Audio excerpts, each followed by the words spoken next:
টাকার জন্য যে মোবাইল কিনতে পারবো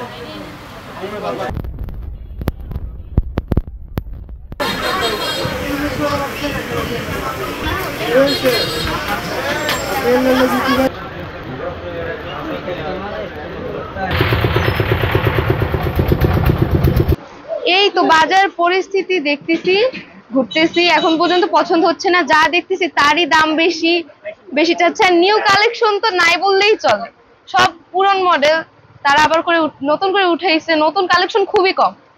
বাজেট যেহেতু আমরা মিডল ক্লাস ফ্যামিলি, তো বাজেট আহামরি বেশি হবে না, মোটামুটি আছে বাজেট। এখন বাজেটের মধ্যে মিলিয়ে পাইলেই কিনে ফেলবো। যে আমরা তো মধ্যবিত্ত ফ্যামিলির মেয়ে, মানে আমাদের বাজেটটা মানে সীমিত। তবে গত বছর থেকে দেখি এবারে একটু মানে দাম সবটার একটু বেশি দেখতেছি আর কি। পরিবারে তেমন আব্বুর জন্য মানে কি বলবো, আমাদের সবার কেনাকাটা শেষে তারপর আব্বু কেনে, মানে ওই 2 টাকা বাঁচলে ওইটা দিয়ে আব্বু কেনে। তো আমার জন্য কিনছি, আমার ভাইয়ের জন্য কিনছি, আম্মুর জন্য তেমন কিছু কিনিনি, আর আব্বু এখন পর্যন্ত কিনে নাই আর কি।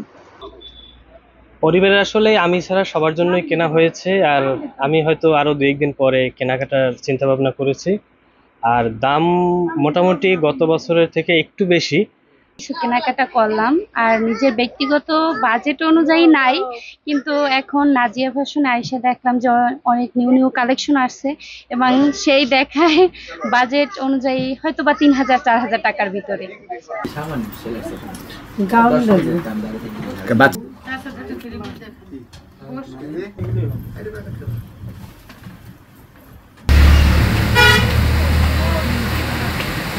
এই ভিডিও দেখে কোনো লাভ নেই, টিভিতে দেখলে যেরকম দেশের সব জায়গাতেই আপনার দেখা যায় যে আপনার রিজনেবল প্রাইস অনেক বেশি প্রাইস লাগিয়ে থাকেন। আর অ্যাকচুয়ালি আমাদের যে প্রতিষ্ঠানটা, এটা আমরা একদম সীমিত প্রফিটে আমরা সেল করি। এখন যে দিনগুলি আছে আমরা আপনার 50% বেশি ডিসকাউন্ট দিয়ে আমাদের যত অনেক মাল রিজার্ভ রয়েছে, সেই রিজার্ভগুলো আমরা ক্লিয়ার করে দিব। এটাই কাস্টমারের এই জন্য আরো অনেক উপস্থিতি আমার মনে হয় হবে। ডিসকাউন্ট দিয়েও 50% ডিসকাউন্ট দিয়েও আমাদের কোনো কাস্টমার নেই। আর হচ্ছে যে আপনার দেশের অবস্থা খারাপ, কোনো লোকজন ওই রকম কেনাকাটা করতে আসে না। ডিসকাউন্ট দিয়ে 50% ডিসকাউন্ট দিয়ে আমার গেলবারের তুলনায় অনেক কম বিক্রি হয়েছে বছর।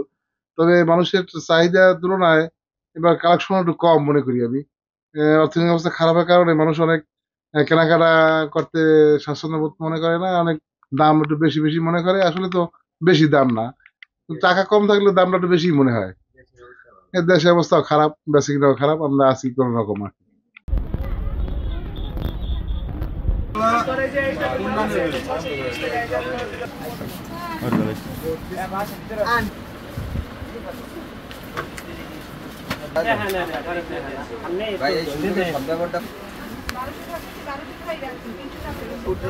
নাম